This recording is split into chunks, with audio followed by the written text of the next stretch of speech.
선교는 삶의 현장에서부터라는 제목으로 말씀을 나눌 때에 정말 우리들의 주변에서 먼저 선교의 시작이 바로 내 앞에서 선교의 시작이 이루어질 수 있기를 주님의 이름으로 축복합니다. 참된 성도의 모습은 교회 안에서 먼저 훈련되어야 합니다. 혼자 예배 드릴 수 있다고요? 혼자 경건의 서적을 보고 하나님의 말씀을 보고 기도원에서 몇 개월 동안 수련을 한다고 해서 내가 성숙해진다고요? 아닙니다. 주님께서 세워주신 이 교회를 통해서 우리들은 훈련돼요. 이제는 우리가 예배를 통해서 모였으니 이제는 예배가 끝나면은 우리는 훈련된 모습 속에서 세상에 나아가 흩어진 교회로 살아가야 합니다. 이곳에서 멀지 않은 파사데나가 있지요. 파사데나에는 선교학으로 유명한 플러신학교가 있습니다. 플러신학교에는 세계적으로 약 70여 개 국가에서 그리고 140여 개의 언어를 가지고 130개의 교단, 여러 목사님 그리고 선교사님들이 모여 공부를 하고 있습니다. 그야말로 UN 다음으로 많은 국가에서 모인 민족들의 공동체가 바로 옆에 파사데나 플러신학교의 다국적 공동체가 있습니다. 그들은 여러 타국에서 말씀을 전하고요, 전도를 하고 그렇다고 해서 그들만 선교사들입니까? 저는 절대 그렇게 보지 않습니다. 과연 그렇게 타국에서 공부하는 전도하고 훈련받았던 그런 선교사들만 우리들은 선교사들인가? 우리를 한번 깊이 생각해 봐야 할 문제입니다. 이처럼 타문화권에서 기도하고 전도하는 일만이 선교사이고 선교가 아니라는 이야기죠. 타국에서 바라본 미국은 굉장히 잘 사는 나라이죠. 정말로 한국에서는 그림과 같은 나라, 꿈과 같은 나라가 바로 우리가 살고 있는 미국입니다.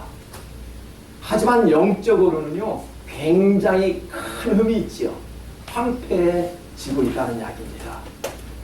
캘리포니아 주 경제 규모를 보니까요, 세계적으로 6위권에 든답니다. 이 캘리포니아 하나만 가지고 세계에 내놔도 6위권 안에 든대요. 캘리포니아 경제만 가지고 볼 때 한국의 2배 이상을 가지고 있답니다. 굉장히 잘 사는 나라이죠. 그럼에도 불구하고 캘리포니아주 LA 카운티는 영적으로 굉장히 침체되어 있고요. 아직도 가난에 허덕이는 그런 사람들이 너무나도 많다는 것입니다. 우리가 이처럼 경제 대국 LA 카운티 그 안에서 살고 있는 우리가 지금 영적으로 병들어가고 있다는 사실을 아는지 모르겠네요. 굉장히 힘들어하고요, 곤고하고 침체되고 있는 지역이 바로 LA 지역이라는 것입니다. 바로 이곳이 선교지라는 이야기죠. 선교지가 도대체 어디인가 곰곰이 생각해 보았습니다. 저는 흔히 그래요. 미국에서 목회한다고 친구 목사님들이 굉장히 부럽게 생각합니다. 잘 사는 나라, 꿈과 같은 야자수 나무들이 펼쳐있는 그런 LA 땅에서 목회한다고 부럽기도 한 친구 목회자들이 너무나도 많지. 하지만 제가 그들과 함께 대화를 나눕니다. 그럼에도 불구하고 한국보다는 더 어려운 것이 LA지 라고 나중에는 인정을 합니다. 그만큼 LA 이곳이 선교지라는 이야기죠. 아프리카, 소말리아, 중동 지방만 선교지가 아니라 그 잘 사는 경제 대국인 캘리포니아 그리고 LA 카운티 이곳이 바로 선교지라는 이야기입니다. 여러분, 어떻게 선교하실래요? 그러한 땅에 세워진 이 교회가 선교지가 되어야 하고 저와 여러분의 마음속에서 이제 선교사의 마음으로 살아가야 됩니다. 그럼 어떻게 선교하실래요? 우리도 어렵지만은 우리보다도 좀 더 어려운 그곳에 보내는 마음은 하나님의 마음이 없으면 절대 할 수가 없습니다. 이제는 주님의 몸된 교회를 통해서 보내지는 물질을 통해서 예배가 없는 곳에 성령의 도우심으로 예배가 없는 곳에 예배를 심어주는 것이 바로 선교라고 말씀을 드린 적이 있습니다. 저와 여러분의 작은 정성으로 이 교회는 거뜬히 세워져 나가게 될 것입니다. 그리고 이 작은 교회를 통해서 많은 어려움이 있는 곳, 정말로 예배가 없는 곳에 우리가 작은 정성들을 모아 보낸다면 그곳에서도 예배가 살아날 줄 믿습니다. 예배는 하나님을 기쁘게 하는 행위입니다. 내유기는 예배를 드리는 방법과 규칙을 가르쳐주는 책입니다. 오늘 우리는 예배를 드리기 위해 단정한 옷차림을 입고 나왔습니다. 마음을 정돈하고 나왔지요. 정성스럽게 예물도 준비하였습니다. 이와 같은 예배의 모습은 교회 안에서만 이루어지는 것이 아니라 삶의 현장에서도 오늘처럼 지금 이 시간처럼 똑같은 정결한 마음으로 살아가야 한다는 이야기입니다. 선교란 예배 한 사람 한 사람의 영향이 삶의 현장에서 얼마나 중요한지 모릅니다. 저와 여러분의 한 사람이 교회를 욕되게 하고요, 어느 때는 교회를 높이 칭송받을 수 있는 계기가 된다는 이야기죠. 오늘 잠깐 교회에 나오기 전에 올림픽 뉴스를 들어보았습니다. 베트남에서 첫 금메달을 땄대요. 그것도 사격에서요. 그 뒤를 보니까 감독이 한국 사람이었답니다. 그런데 그 선수가 인터뷰를 하는데 대한민국이 자랑스럽고요, 대한민국 사람들을 좋아한대요.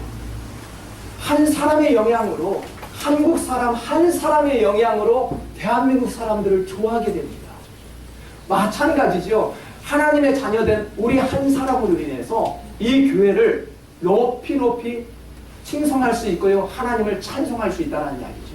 저와 여러분의 한 사람이 그와 같이 그렇게도 중요하다는 이야기입니다. 그래서 야고보는 말과 행동을 보면 그 사람을 알 수 있다고 했습니다. 야고보서 3장 10절에 보니까 한 입에서 찬송과 저주가 나오는도다.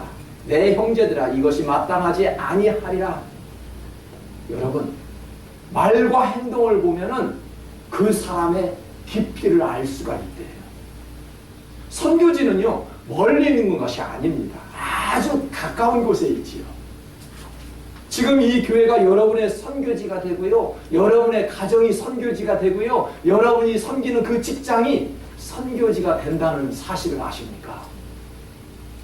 멀리 비행기를 타고 타국에 가야만 그곳이 선교지가 아니라는 이야기죠. 선교의 시작은 행동으로 나타나야 합니다.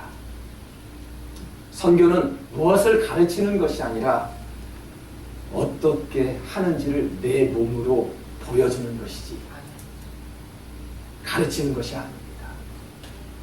내 몸으로 보여주는 것이 선교의 시작이라요. 본문의 시작을 한번 볼까요? 우리 코토미가 잘 읽어주셨어요. 나는 일본 학생이 저렇게 한글을 잘 읽을까? 참 제가 또박또박 읽는 말씀을 보고 천천히 읽어주니까요, 제가 더 이해가 더 빨리 왔어요. 고마워요. 자, 본문의 시작을 보니까요, 곡식을 다 거두지 말고 떨어진 이삭을 줍지도 말고 포도원의 열매는 따지도 말고 떨어진 열매는 줍지도 말라. 그렇게 시작을 합니다. 이유가 있더군요. 왜 그렇게 하라는 이유가 있더군요. 가난한 사람과 외국인을 위해서랍니다. 여러분, 미국의 시민권을 가지고 있습니까? 우리 글로리아 청년 모처럼 왔네요. 자, 시민권을 가지고 있는데 미국 사람입니까? 한국 사람입니까? 라고 질문을 합니다. 그러면 저 청년은 한국 사람입니다 라고 대답할 수도 있고요, 나는 미국 사람입니다 라고 대답할 수 있는지는 저는 모르겠네요. 근데 제가 볼 때는 미안하지만 우리 글로리아 청년은 한국 사람입니다. 권사님, 시민권 가지고 계십니까? 미안합니다만 미국 사람이 아니라 한국 사람입니다. 집사님, 시민권 가지고 있습니까? 물론 한국 사람입니다. 외국 사람들이 볼 때 우리는 거류민이에요. 외국인이에요. 미국 시민권자이지만 미국 사람이 아니란 이야기예요. 가난한 사람들이랍니다. 불쌍한 사람들이에요. 타민족이 볼 때 우리들을 미국인이라고 보지를 않는다는 이야기예요. 한국 사람입니다. 여러분, 절대 한국인의 정체성을 잊지 말아주십시오. 우리 청년들에게 저는 가르칩니다. 한국 사람입니다. 한국인의 정체성을 잊지 마십시오. 일본 사람입니다. 일본의 정체성을 절대 잃어서는 안 됩니다. 우리는 이 미국 땅에 살기가. 우리는 타민족이 봤을 때 우리는 외국인입니다. 오늘 가난한 사람과 외국인을 위해서 포도 열매를 따지도 말고 이삭도 줍지도 말래요. 왜? 그런 가난한 사람들을 위해서 기회를 주기 위해서 먹고 살라고 줍지 말고 따지 말라고 성경은 이야기를 합니다. 오늘 말씀을 보니까 룻기가 생각납니다. 무슨 남편이 죽자 시어머니를 따라 나섰던 외롭고 가난한 배고픈 연인이었습니다. 이때 보아스 집에 머물러 있을 때 주인인 보아스의 마음을 한번 보실래요? 룻기 2장 15에서 16절 말씀을 보면 룻이 이삭을 주우러 일어날 때에 보아스가 자기 소년들에게 명령하여 이르되 그에게 곡식 단 사이에서 죽게 하고 책망하지 말며 또 그를 위하여 곡식 다발에서 조금씩 뽑아버려서 그에게 죽게 하고 꾸짖지 말라 하니라. 이처럼 보아스는 룻이 이삭을 줄 수 있도록 남겨놓았대요. 얼마나 아름다운 말입니까? 룻이 어떤 여자인가요? 룻은 홀 시어머니 집에 시집을 갔지요. 홀 시어머니 나오미 집으로 시집을 갔을 때 시집살이 10년 동안을 잘 살고 있었는데 10년 만에 남편이 죽고 말았습니다. 동시에 동서인 남편도 죽고 말았네요. 이제는 과부가 되었습니다.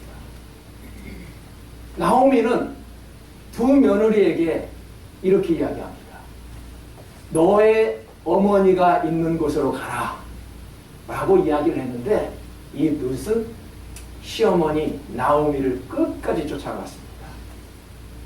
이런 시어머니, 이런 룻 며느리를 좋아하죠? 우리 어머니들은요. 끝까지 나만 순정하고 따라오는 며느리를 좋아하죠? 룻이 그랬습니다. 룻이 나오미를 따라갔는데 그곳이 보아스 집이란 이야기죠. 이때 보아스는 룻에게 일자리를 주고 양식을 주었다는 이야기죠. 우리들 주변에는 말 못할 슬픔에 잠겨있는 이웃들이 적지 않습니다. 경제적인 성장과 편의시설이 얼마나 좋습니까? 그럼에도 불구하고 경제적으로 나약하고 어려운 그런 사람들, 삶의 질이 떨어지고 있는 것이 오늘날 우리가 살고 있는 사회입니다. 우리가 교회는 이런 사람들에게 위로와 소망이 되어야 하지요. 나 자신이 선한 사마리아처럼 좋은 사람이 되어서 이렇게 위로와 소망이 필요한 자들에게 다가가는 것입니다. 지금 한국에는 무더운 여름철이 지속되고 있습니다. 이제는 얼마 후면은 장마도 다 끝나가고요. 그 땡빛은 무더운 여름철이 끝나가게 됩니다. 우리 미국도 굉장히 더웠습니다. 하지만 반드시 가을을 옵니다. 그 더운 여름 날씨가 지나가고 이제 한두 달이 되면은 열매가 주렁주렁 열리는 가을 날씨가 돌아오는데 저는 시골 생각이 많이 나더군요. 한국의 시골에 보면은 감나무가 그렇게 많이 있습니다. 어른들이 그 감나무를 보고 한두 개 남겨놓아라. 다 따지 말고 한두 개만 꼭 남겨놓아라 라고 말씀하셨던 어른들을 봅니다. 왜 그랬을까요? 새가 먹으라고, 까치가 먹으라고. 참 어른들의 지혜입니다. 우리는 다 거두지 말고 따지 말고 누군가가 먹을 수 있도록 조금 남겨놓는 것이 우리의 마음이지요. 그것이 바로 선교의 마음이지요. 참으로 어려운 이런 사회에서 우리가 다 거두는 것이 아니라 누군가가 먹을 수 있도록 남겨놓는 그런 배려의 마음, 참 이것이 선교의 마음입니다. 우리가 시골 사람들과 대화를 해보면 이처럼 마음이 포근합니다. 정도 왜 이렇게 많은지 모릅니다. 도시에서 살고 있는 우리들과 달리 그들은 사람들을 보고도 무관심을 하지 않습니다. 참으로 인격적입니다. 인격적이라는 말은 상대를 생각해주는 마음이지요. 그래서 선교는 인격적이어야 합니다. 성격과 인격은 다릅니다. 인격이란 사람으로서의 품격을 말하는데 동양권에서 인격이 없는 사람이네 라고 말한다면 굉장히 모독이지요. 여러분, 인격이 어떻게 우리가 얻을 수가 있죠? 1시간 동안 그 사람과 차 한잔 나눠보면 상대방의 인격을 파악할 수 있죠? 우리가 전화통화를 해보고 이메일을 주고받고 메신저를 주고받으면 그 사람들의 인격을 우리들은 빨리 파악할 수 있습니다. 그래서 사람들은요, 인격이 많은 사람들을 좋아하죠. 생각해 보세요. 인격이 많은 사람, 인격이 좋은 사람은 우리들을 좋아하고 저와 여러분들이 인격이 많은 그런 사람들에게 더 마음이 가지 않습니까? 그런데 인격은요, 하나님 안에서의 인격이 있고요, 그냥 우리가 말하는 하나님이 없는 그런 인격이 있다는 얘기죠. 예수 믿지 않아도 인격이 좋은 사람들 얼마나 많이 있는지 모릅니다. 아무 신도 믿지 않는데, 종교 활동도 하지 않는데 인격적인 그런 사람들을 우리 주변에서 쉽게 찾아볼 수 있죠.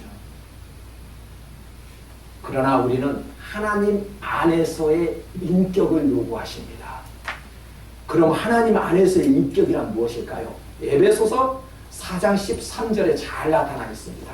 우리가 다 하나님의 아들을 믿는 것과 아는 일에 하나가 되어 온전한 사람을 이루어 그리스도의 장성한 분량이 충만한 데까지 이르는 것이라 라고 말씀합니다.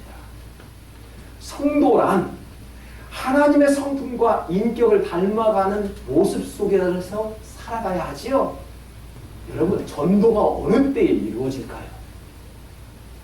교회에서 전도, 선교 무척 강조하는 단어 중에 하나이죠. 옛날에는 주보 한 장만 돌려도, CD 한 장만 돌려도 그 주보를 보고 CD 말씀을 듣고 교회에 찾아오게 됩니다. 지금도 우리가 살고 있는 마켓 앞에는 주보를 돌리는 그런 전도자들이 있죠. 마켓 안에는 CD가 수백 장씩 놓여 있습니다. 여러분, 주보 받을 때 어느 생각이 납니까? 미안하지만 주보를 받으면 그 동시에 아닙니다, 고개를 흔들거나 아니면 쓰레기통으로 직행할 것입니다. 옛날에는 주보 한 장만 가지고 있으면 주보를 잘 보관해 놓고요, 아, 내가 이 교회를 찾아가야지. 과거에 한국에 보십시오. 아파트가, 신도시가 줄지어 여기저기 우죽순서로 신도시가 형성됐을 때 성도 10명이 있는 그 교회가 주보를 1000장, 2000장씩 프린트를 했습니다. 왜 그랬을까요? 성도 10명이 예배만 끝나면은 전도지만 들고 아파트 단지에 가서 주보를 꽂기 시작합니다. 그 다음 주에는 수십 명씩 교회에 찾아왔습니다. 믿어지십니까? 그랬습니다. 80년도에는 그런 전도가 가능했다는 이야기죠. 요즘은 이 주보 한 장 가지고 되지 않습니다. 아무리 먹을 것을 사주고요, 아무리 선물을 갖다 줘도 내 마음이 열리지 않으면 절대 신앙생활 하지 않습니다. 왜요? 내 마음이 너무 뚜렷하고 너무 주관적이기 때문에. 그만큼 고집이 세기 때문에 이까지 끝까지는 안 된다는 이야기죠. 왜요? 내가 너무 물질적으로 풍부한데, 내 마음이 가난하지 않는데, 예수 믿지 않은데, 필요 없는데 신앙생활 하기 어렵다는 이야기죠. 지금은 어떻게 전도될까요? 마태복음 5장 16절의 말씀처럼 너희 착한 행실을 보고 하늘에 계신 너희 아버지께 영광을 돌리게 하라 라고 했습니다. 이런 주보 가지고 안 된대요. 먹을 것 가지고 안 된대요. 이제 전도는 우리의 착한 행실을 보고 그때 비로소 너가 믿는 예수님을 나도 믿겠다는 이야기입니다. 큰 소리치는 아빠가 있고 큰 소리치는 엄마가 있는데 엄마가 믿는 예수는 안 믿어. 여러분, 우리의 모습 한 사람을 보고요 주변 사람들이 전도된다는 사실을 아십니까? 열심히 주보 돌리는 거 저도 적극적으로 찬성하지만 그거보다도 더 우선순위해야 할 것은 나의 착한 행실을 가지고 곰곰이 한번 생각해 보시라는 이야기입니다. 성도들의 착한 행실을 보고 불신자들이 하나님을 믿겠다고 나선다는 것입니다. 예수를 믿는다 하면서 인격 장애를 가지고 있으면은 이것은 하나님을 욕되게 하는 것입니다. 본문 11절에 보니까 너희는 도둑질하지 말며 속이지 말며 서로 거짓말하지 말며 13절에도 한번 볼까요? 너희는 이웃을 억압하지 말며 착취하지 말며 틈꾼의 삭슬을 아침까지 밤새도록 내게 두지 말며 14절도 봅니다. 너는 귀먹은 자를 저주하지 말며 맹인 앞에 장애물을 놓지 말라라고 말씀합니다. 예배 잘 드리고 세상에 나아가 이와 같은 행동을 한다면 우리의 모습이 어떨까요? 우리가 거짓말하고요 도둑질하고 약자에게 사기치고 비웃고 넘어뜨리기만 한다면 우리들이 믿는 자라지만 그것은 하나님을 욕되게 하는 모습이라는 이야기입니다. 바울은 먹든지 마시든지 무엇을 하든지 하나님의 영광을 위해 하라고 하였습니다. 이 말씀은 무엇일까요? 우리의 삶 속에 하나님의 영광을 드러낼 줄 알아야 된다는 이야기죠. 우리가 차 한 잔을 마셔도 하나님의 영광을 위해 살라고 말씀한 것이죠. 여러분 혼자 가정에서 식사를 하더라도 혼자 하지만 하나님의 영광을 위해서 우리가 먹는 거죠.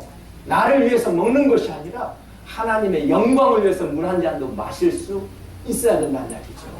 데살로니가전서 2장 3, 4절에 이렇게 말씀합니다. 우리의 권면은 간사함이나 부정에서 난 것이 아니요 속임수로 하는 것도 아니라 오직 하나님께 옮겨 여기심을 입어 복음을 위탁받았으니 우리가 이와 같이 말하면 사람을 기쁘게 하려 함이 아니요 오직 우리의 마음을 감찰하시는 하나님을 기쁘시게 하려 함이라. 선교의 주체는 사람이 아니라 하나님이시라니. 아멘. 내가 선교한다고요? 선교는 내가 하는 것이 아닙니다. 우리들이 왜 교만하고 거만해질 수 있는 이유가 딱 하나 있어요.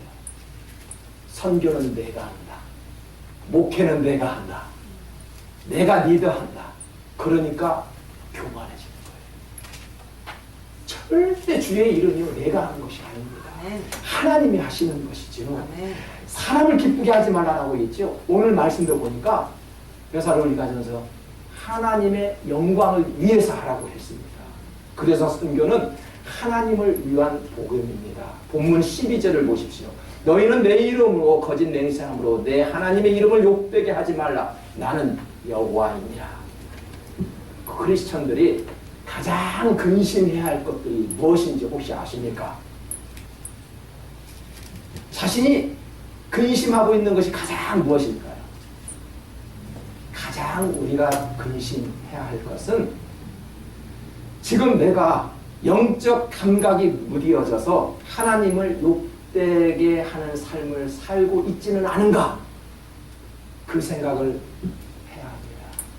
가장 고민을 많이 해야 합니다. 내가 혹시 영적 감각이 무너져서 영적으로 침체돼서 믿음이 없어서 내가 하나님을 욕되게 하는 모습 속에 살고 있지 않을까? 그 염려를 많이 하십시오.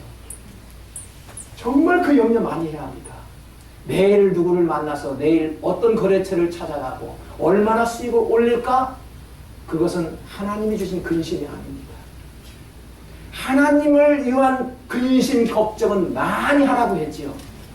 우리들은 세상적인 근심을 많이 합니다.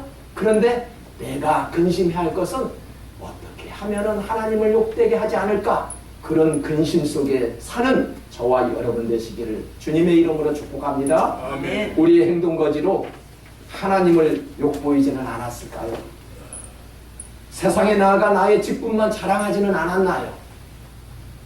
삶 속에 예배가 없고 성령의 터치가 없다면 변화는 절대 일어나지 않습니다.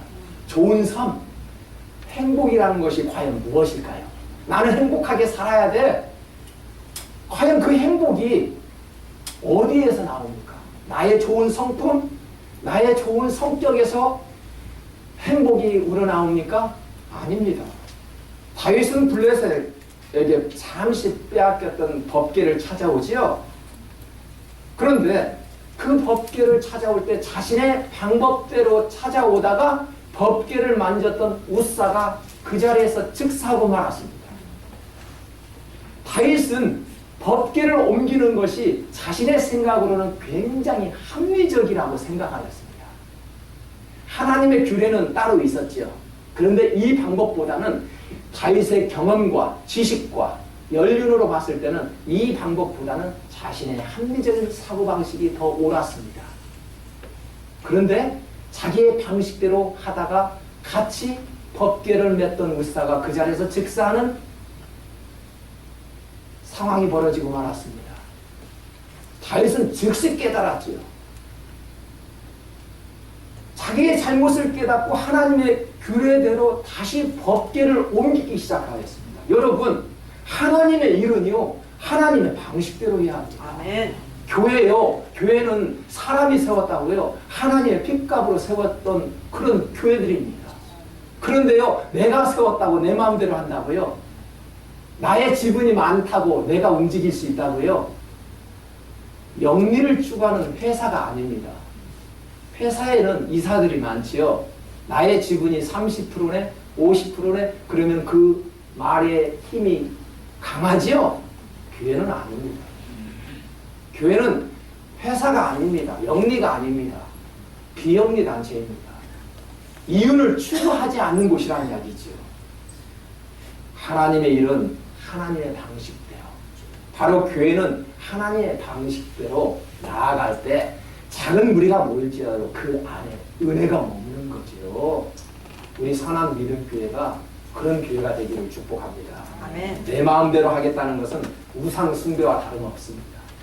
우상 숭배는 내가 신을 만들어서 내가 원하는 대로 이렇게 해달라는 이야기죠. 우상 숭배예요. 내가 금송아지를 만들었습니다. 이렇게 해주십시오. 나의 소망은 이것입니다. 이것은 우상입니다. 우리들은 이렇게 기도합니다. 내 뜻대로 하지 마옵시고 하나님의 뜻대로 해주시옵소서. 나에게 깨달음을 주십시오. 우리는 그렇게 기도하지 않습니까? 나 아닌 다른 사람들을 향해 축복하는 마음을 주십시오 라고 기도를 합니다. 선교란 바로 이것이지요. 나보다는 당신입니다. 예수님께서 세례를 주고 있는 요한에게 나보다도 당신이 더 흥하여야겠다라고 말씀하셨던 예수님의 성품을 가질 때 우리는 바로 선교의 마음을 가지고 있다고 말할 수 있다는 이야기입니다. 사람마다 인생살이가 민족과 인종, 언어와 풍속에 따라 천차만별이듯이 선교하는 방법도 개인과 교회에 따라 다르고요. 선교의 의식과 선교 지역에 따라 다를 수 있습니다. 분명한 것은 내가 선교하는 것이 아니라 하나님이 하신다는 것입니다. 아멘. 분명한 것은 타민족만이 선교지가 아니라, 특별한 장소만이 선교지가 아니라 내가 살고 있는 이곳, 내가 섬기는 교회, 가정, 직장이 선교지가 될 수 있다는 이야기입니다. 나의 착한 행실로 인하여 바로 옆에 있는 성도들이 위로받고요, 함께 살고 있는 가정의 기쁨을 얻을 수 있다면 이것이 선교의 시작이 아닐까요? 아멘. 선교란 하나님 안에서의 인격을 가지고 한 영혼을 깊이 사랑하고 구원하는 데 있습니다. 한 주간을 살면서 누구들 만나든지 하나님의 인격을 가지고 하나님의 말씀을 증거하는 삶을 사시기를 주님의 구원의 이름으로 간절히 축복합니다. 아멘. 오늘 선교제를 맞이하여 이렇게 기도하기를 원합니다.